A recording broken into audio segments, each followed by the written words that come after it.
Hey, and welcome to another episode of the Marco Podcast.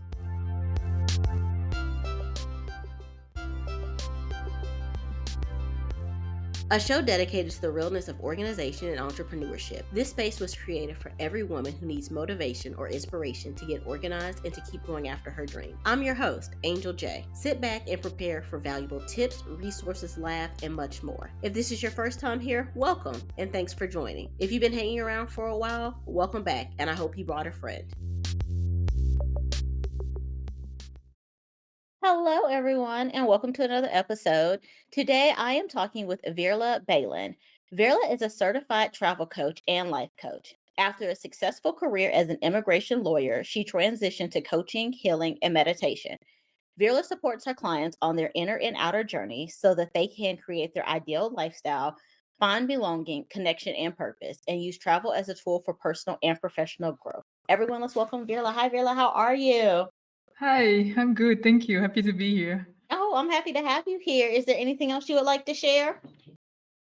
Well, I'm just excited for our conversation, especially the topic we're going to dive into. I think we already talked a little bit about it before. It's something that we both can relate to. And I think a lot of people, a lot of the listeners can relate to it as well. So I'm excited to dive into it. Okay, well, let's do it. So, Veerle, how long have you been an entrepreneur and kind of how did you get started? I know you said that you were an immigration lawyer and then you transitioned to a coach. So, can you tell us a little bit about that? Yes, my journey and starting my business started about 3 years ago. I was living in Australia and I was working there as an immigration lawyer. I was helping expats with their visa processes. And suddenly, well, the pandemic happened and I lost my job and my visa. And Mm. within 2 weeks, I had to leave. And it was so sudden and unexpected. And I was in complete shock. And I just had to pack my bags and I didn't even have time to say goodbye to anyone. I just had Oh, to wow. leave the country. And then I was like, okay, where do I go? I mean, the world was one big chaos at the time, as we all Right. know. Yes. So I was like, okay, let me just go back to the Netherlands, where I'm from, where I was born and raised. I was like, okay, that feels like a safe option. At least I don't need a visa and I can just, wait for a couple of months until the pandemic is over and then travel again. But Okay. of course, we all know it took much longer than just a few months. Yes, I remember everybody thought they were going to be home for 2, maybe 3 weeks at the most. And, 6 months later, we were all still there. Exactly. So when I came back to the Netherlands, I was in complete shock. I was really grieving the life that I left behind because I really loved living in Australia. And I didn't have a job, so I was really like, what am I going to do? I was locked in a lockdown in my house and just really not feeling at home at all, even though the country that I moved to, I knew it so well. Everything was familiar to me, but still I felt like an outsider.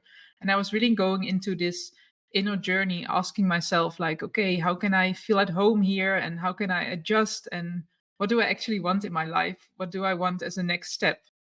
And it was really this point in my life that I never experienced before, that I really had no clue about what I wanted to do and really having no direction. Because before I was always working, having this career and just having sort of a path forward. And now I was like without this job and without even knowing where I wanted to live in the world.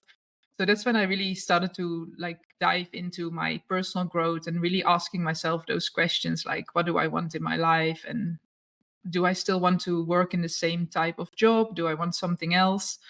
And then I always had this dream of starting my own business, but I never knew what I wanted to do. And I was sort of comfortable in my career. So I never really took the step to leave that behind. But now I was at this point in my life that I had no job. So I was like, okay, if I don't give this a try now, then, I literally don't have any excuse not to do it because Right. I'm literally starting from scratch. And then at the same time, when I was thinking about that, I came across a certification program to become a travel coach. And something in me clicked. It was really like this spark that I felt that I was like, oh, wow, maybe this is something for me. Maybe this could be my next step. So I decided to just go for it and dive into the program. And that's how I slowly found out what what I was really passionate about. And it was actually through my own challenges of moving countries and having this journey of finding my way home to myself that I discovered that I wanted to help other people with that as well, to help other people travel, to help people move abroad, but also not just sort of the practical tips of moving countries and traveling, but also this inner journey, like focusing on your mindset and all the challenges that come with it. So that's how my journey started. That's how I started my business. Okay. Awesome. I love that. And then you also have obviously the background of being an immigration lawyer, so you can also help them with the inner workings of it, the mindfulness of it, but you could also kind of help them with things that people may not think about when they're trying to go to another country or travel to another country or move there. So it all kind of intertwines in a way there. Exactly. Yeah. Yeah. Yeah. Everything sort of came together through my own experiences and what I had done before. So it's beautiful how you can find your passion by combining things that maybe didn't seem related before. Right. Yeah. I love that. Today, we really want to dive into being an introvert and a business owner. What about being an introvert gave you pause when it came to deciding to start your own business? Yeah, in the beginning, it was really hard for me because I was so used to being an employee. And then suddenly I became my own boss. And it was this completely different environment that I had to get used to. And when I started looking into business advice and strategies and just looking online on social media for tips and tricks on how to start my business and how to run a business, everyone around me seemed to be an extrovert. And I Mhm. was like, everyone is so outgoing and just putting themselves out there. And I was like, it doesn't feel like me. I was really doubting myself, like, okay, can I do this? Because before I felt successful in my career, but now I just felt like this complete beginner. And I was like, okay, do I have the personality for this? Do I have to be more outgoing? So in the beginning, I really started to doubt myself, but also started to, yeah, sort of distance myself from who I really was and really trying to find my own voice, and even sometimes trying to be someone else, like thinking, oh, I have to be more outgoing.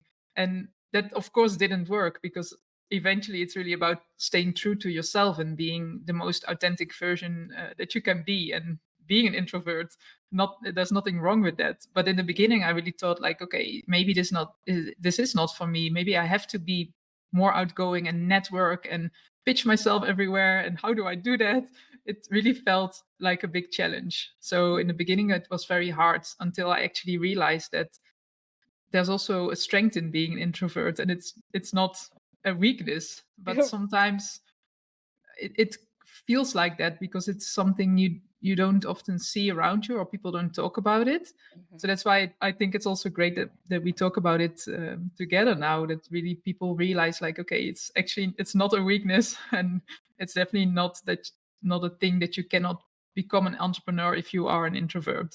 Right. Yeah, I agree. And when you're trying to do that, you're trying to be more extroverted, as you said, it's overwhelming and it leads to you getting frustrated and burnt out and just wanting to give up because, like you said, that's not you. You're trying to be something or someone that you're not. And you're having to put in extra work in doing that. Whereas you could just be putting in the extra work on focusing on your business and what it is and making those genuine connections. But if you're trying to be that extrovert and you're not, and that's how you're connecting with people, that's eventually going to hurt you in the end because at some point in time your battery is going to completely drain and your introvert itself is going to come out, and that's not who people wanted to work with or who they thought they were working with, and that's a whole different can of worms that's being opened right there. So but it's hard and it does take time to learn that and to realize, and being an introvert doesn't stop you from being an entrepreneur. You just have to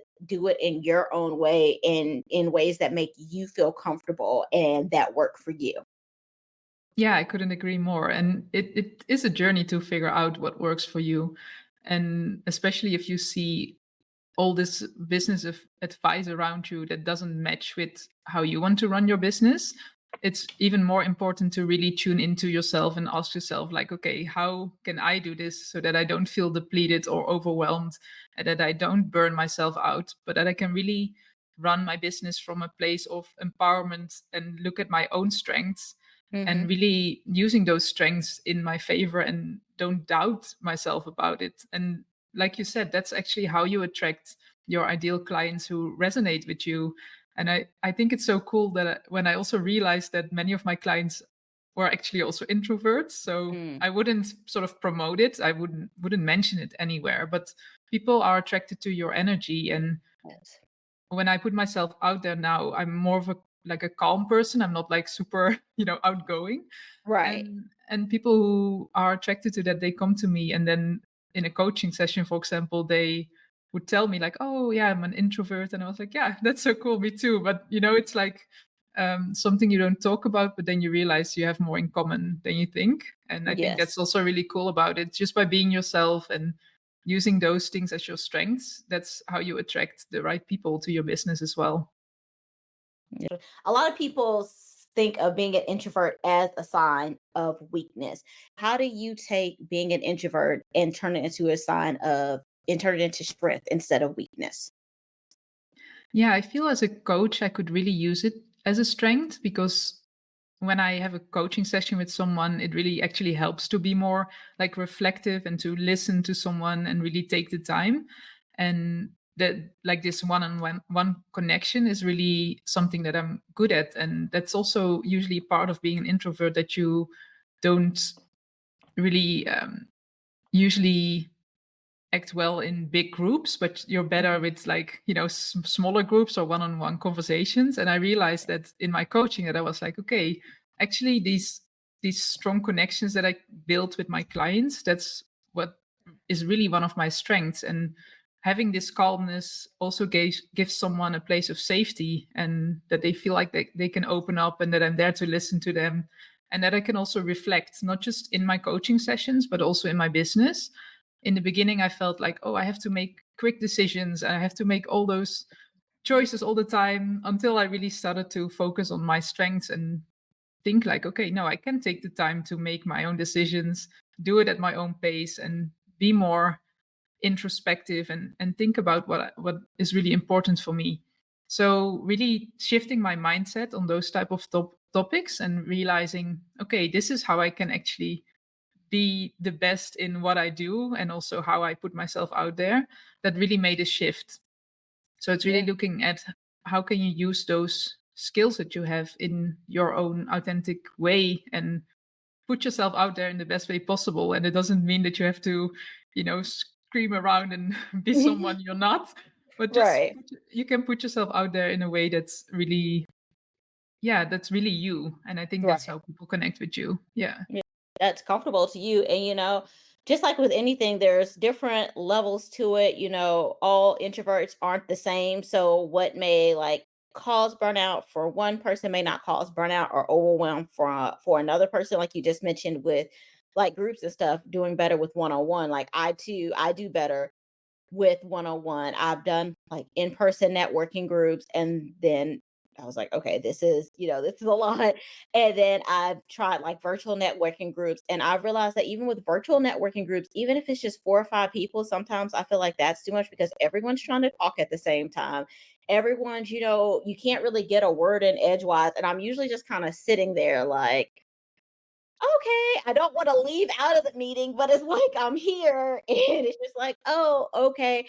And so I would much rather that one-on-one interaction and just kind of talking and getting to know somebody. But there are some introverts who are okay with, they may not be good with big networking events where it's 20, 30 people, but they may be okay with something where it's just like 5 or 6 people, or even like a virtual online thing where it's 5 or 6 people, depending on how well they know the people.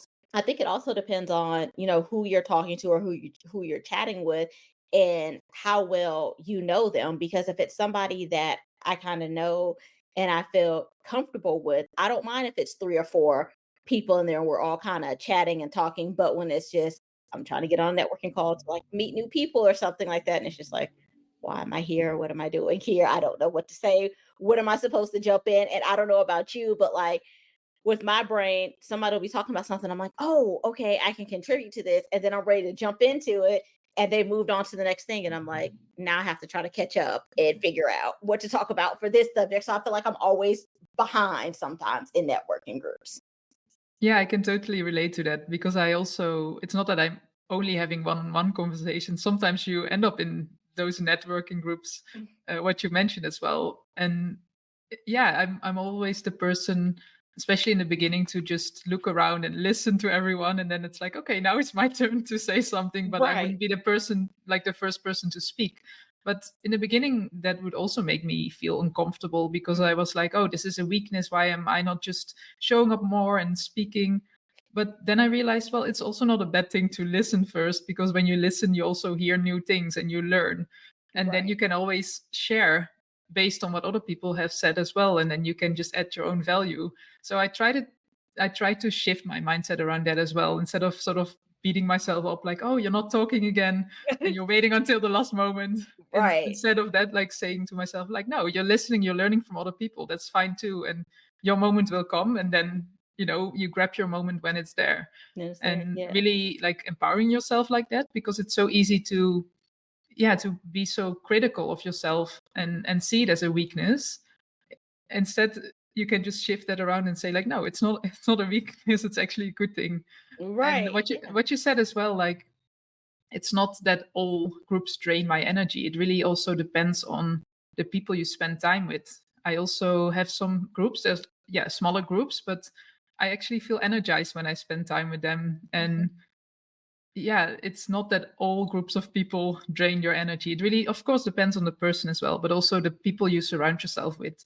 Like the conversations you have, do they energize you, or do they drain your energy? And sometimes it doesn't matter if that's just with one person or with 10 people. It's Right. sometimes really about like the energy in the group as well. Yeah, I definitely agree with that. And something that you said made me think about when I was a kid, when you said, you don't always have to go first, but you sometimes like, should I wait till last minute?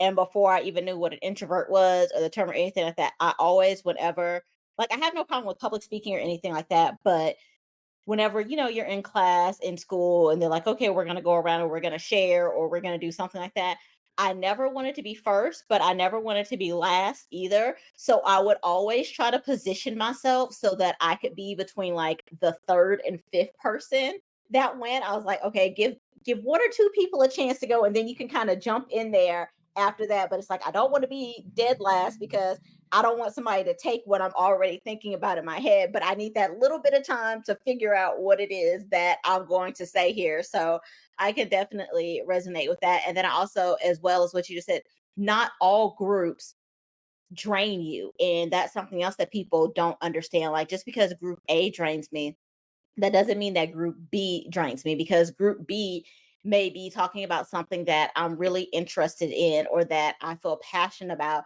or there's someone that I've already built a rapport with. And so I can relate to them better and I feel more comfortable with them to kind of let loose with it. And there was a networking group that I had tried. It was a virtual one. And I tried it for a couple of weeks because, of course, you don't know if you're going to be comfortable with something until you give it like a try and stuff. Yeah. And so I tried it for, I think I attended like a good bit of meetings. I gave it a real try and I was like, oh, and I realized, okay, this isn't for me. Sometimes you do just know the first time you do it. Sometimes it may take a couple of tries and you're like, okay, this isn't for me. And there's nothing wrong with that. It doesn't mean that there isn't a group out there for you. It just means that that one is not it. So Yeah, yeah. exactly. It's really sometimes trying out different things and see what works for you. And it's also a journey in itself, like to realize, okay, what energizes me, what drains my energy, how do I perform the best, like what are my strengths as an introvert and what are our weaknesses, but really looking at, okay, how can you empower yourself and look at those strengths more and do more of that. And that can really make a big difference, especially when you're starting out and you have to figure everything out. It can be very overwhelming. So Yes. really staying close to yourself and learning about what lights you up, what energizes you, it's so important. But it's a trial and error. I think it's like an ongoing process. I still have moments that I'm like, oh, I so tired now, and then I think about what did I do today, and then realize, for example, I had too many video calls in a row or too many people around me and I didn't give myself enough time to recharge in between. It's always a lesson and it helps you improve for the future as well. Yes, yes, yes, it definitely does. And so how do you just talked about this, like your energy, like how do you manage your energy to avoid burnout, but also to remain productive? Yeah, I think there are two big factors in that, like a combination of time management and energy management. So with my time management, I would really be intentional about how do I spend my time? What does my work day look like? But also how can I have that balance with my free time as well, so that I'm not working, for example, too many hours in a row, but that I give myself enough breaks in between. For me, that's very important.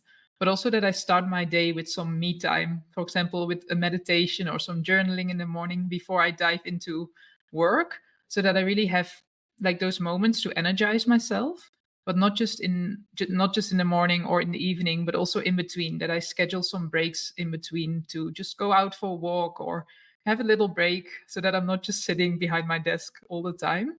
And Right. what I said before, that I also don't have too many video calls in a row, for example. So really realizing, okay, these are the type of tasks that I have to do for today, but how can I divide it, that I do the things that energize me the most in the morning, and when I'm already a little bit tired, for example, in the afternoon, I just do some admin or something that doesn't really take too much of my brain power. So really being intentional about what do I plan throughout my day. And Yeah. then besides that, also the energy management, so really looking at, okay, how, yeah, which parts of the day do I feel most energized, which activities energize me the most, and how can I divide that throughout my day. But for example, also like personally outside of my business, really looking at how can I have the best schedule, that I don't, for example, schedule every day a social activity after my work day, because that's just too much for me. I need time Right. to recharge just by myself. And in the weekends, for example, as well, I don't like to plan a weekend like completely full with appointments or things to do. But always, I have always one day in the weekend or during the week, like one day off that I haven't planned anything. And I just wake up that day and see what I would like to do. Maybe I don't feel like doing anything at all. Yeah. Maybe I will do a lot of things, but just to really give myself that space to energize myself and to recharge whenever I need to. And that has really helped me with this overwhelm, that I at least have sort of a bit of space in my Mhm. calendar every week to give me that peace of mind, that I'm like, okay, even if the rest of the week is crazy, I have like some points within my week that I have some space to recharge.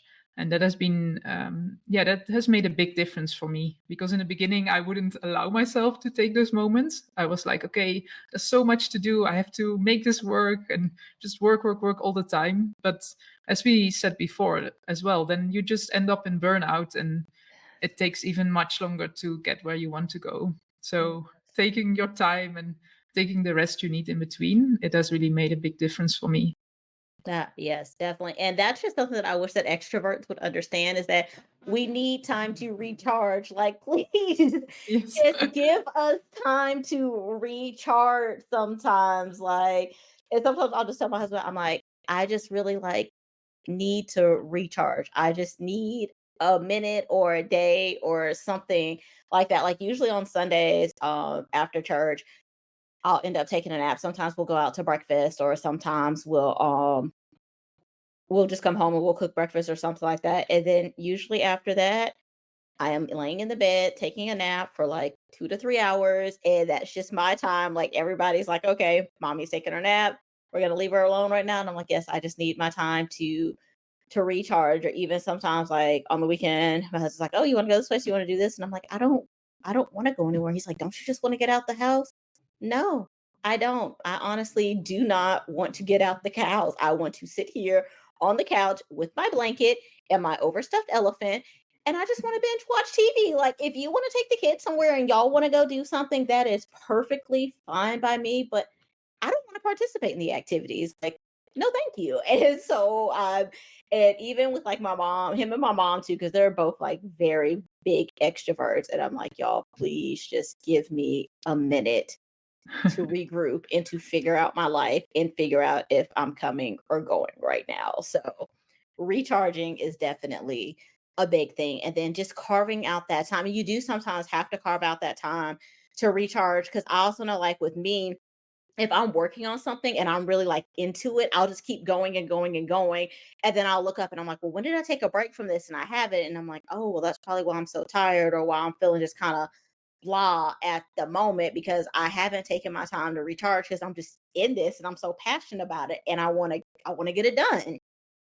Yeah, and that's also a challenge. I can completely relate with that, because sometimes I also feel when I'm in the flow and I have that passion and I'm like, oh, I'm really doing all of this and I don't want to stop. Mhm. It's hard to then say, okay, no, I have to rest now, I have to recharge, and I go back to it tomorrow. Sometimes I feel like I want to stay in that flow, and then I can keep on going and going, and then it's like, oh my god, it's already 10 p.m. I should have been in bed by now. And then the next day I feel it, but then sometimes I do keep on going because I'm like, I want to make use of that inspiration, or like I don't want to lose that momentum. But then Right. I really need more time afterwards to recover. So sometimes Yes. it's also being flexible with my schedule and allowing myself to go a little bit overboard, but then Right. I need some space afterwards, to for some extra recharge. But Yes, yeah. definitely. Yeah, like I figured, well, I've known for a while. I used to be like a really big night owl. Like I would stay up, all night long, and I'd sleep for, like most of the, like when I was younger and stuff, and I'd sleep for like most of the day, or even if I had stuff to do, I would get up and do what I need to do, but I would still stay up like all night. And now that I'm older, I usually want to be in bed by like 8 o'clock, but I'm realizing with, like working on business stuff, I'm more productive at nighttime. And so usually in the evening times, we'll have dinner or we'll go out to eat or something. And we play a lot of family game. We do a lot of family game nights. So we'll do our family game nights until usually about 8 o'clock. And then we'll go take our baths and stuff. And then that's when I'm like in my zone and I'm like, okay, I'm ready to like crank out all the stuff. And I think last night it was probably like 10:30, 10:45, and I'm just sitting here and I'm like trying to crank out stuff. And then since it's summertime, my son gets to stay up later during the summer or whatever. And so he has a bedtime, but he doesn't have a bedtime. And so we had to read his book, and I'm like, oh shoot, I gotta stop because we didn't do his reading for the night. So I'm like, okay, we gotta stop and read the book. So he's talking to the book. I'm like, all right, go brush your teeth and do this. And he's still trying to like talk to me. And I'm like, dude, I'm in my zone here. I don't want to stop. I don't want to stop again. Like I'm so in it, but then it makes me tired, of course, the next day. And so it's like I have to find this balance of trying to, get my creative juices out at nighttime, but then also getting rest and getting everything else in that I need to. And I mean, maybe one day I'll figure it out. Today is obviously not the day for it, but hopefully figure it out at some point in time. Yes, we can only keep on trying. Right. Exactly. That's all we can do. So how can we create a lifestyle that is supportive and that we can balance both business growth and our personal well-being? Yeah, I feel like a balance is hard to achieve if you think about the 50-50. I don't think that really exists, but I think it's really Mm-mm. figuring out what your personal balance is. So actually what we just spoke about, having sometimes those days that you work more and then afterwards recharging and taking care of yourself, and sometimes really sticking to a schedule that you put out for yourself, and you're like, okay, I'm going to work so many hours today because I want to finish these tasks, but I'm also going to schedule some time to recharge, and really putting it in your calendar so that it's sort of an appointment you make with yourself, an agreement like, okay, I put all this work out, but I also take my rest time seriously so that I really recharge. And that has really worked for me to keep that balance, and to also not be too strict with myself, but being flexible. Just what we spoke about, like when you feel the pull to do more, just go for it if you have the energy, but also not feeling guilty when there's a day that you cannot put that much work out and that you just need more time to recharge, and feeling okay with that as well.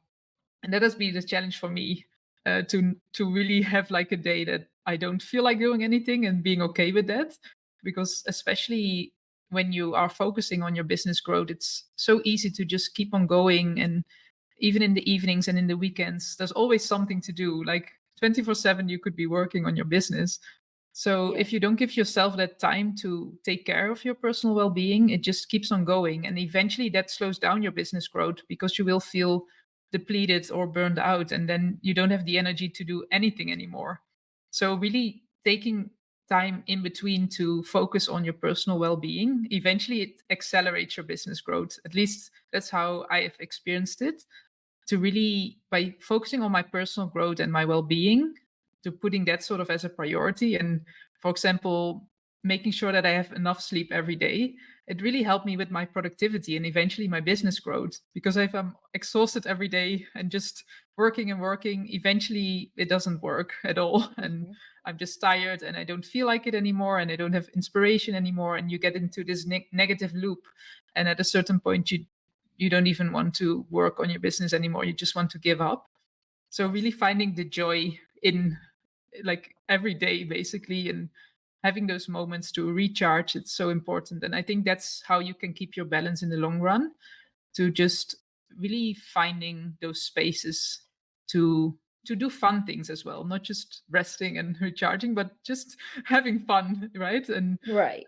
realizing like why your business is so important, but also why your personal well-being is so important, so that they're both your priorities and not just that one is more important than the other. Mhm. Okay, awesome. I love that. Well, thank you. Well, Veerle, thank you so much. I have enjoyed this conversation. I always enjoy talking to a fellow introvert and just hearing how they kind of balance things and keep themselves going and recharge. Is there anything else you would like to share before we head out for the day? Well, if anyone wants to connect with me, and as I shared in the beginning, I focus on like helping people with travel and moving abroad. If anyone is thinking about taking that step or want to know more about it, feel free to connect with me, and we can always have like a connection call to see like what you need support with, and if I can be helpful for that. And it's always nice to connect with fellow introverts who want to travel the world. So always happy to connect. Okay, awesome. And how can everyone connect with you? So you can find me on all social media channels with the name Unpack by Veer. And that's Mhm. also the name of my website, unpackbyveer.com. So it's like Instagram, LinkedIn, YouTube, TikTok. I'm all over the place, basically. Okay. And that's how you can connect with me. Okay, awesome. And I'll make sure to get that linked into the show notes as well. So, Great. well, all right. Well, thank you again so much. I have enjoyed this conversation and I hope you enjoy the rest of your day. Thank you so much. Thank you for tuning in to another episode of the Modco podcast. I hope that you enjoyed this episode and learned something from it. Be sure to share this episode with a friend, family member, colleague, or anyone you think will enjoy it. Make sure you hit the follow or subscribe button. And if you love the podcast, please leave us a 5-star rating and review on your favorite podcasting app. That helps others to find us and gets us listed in other show recommendations. So you all know that I run on coffee, and so does the show. If you'd like to buy us a coffee, you can do so by clicking on the link in the show notes. Thank you so much, and chat soon.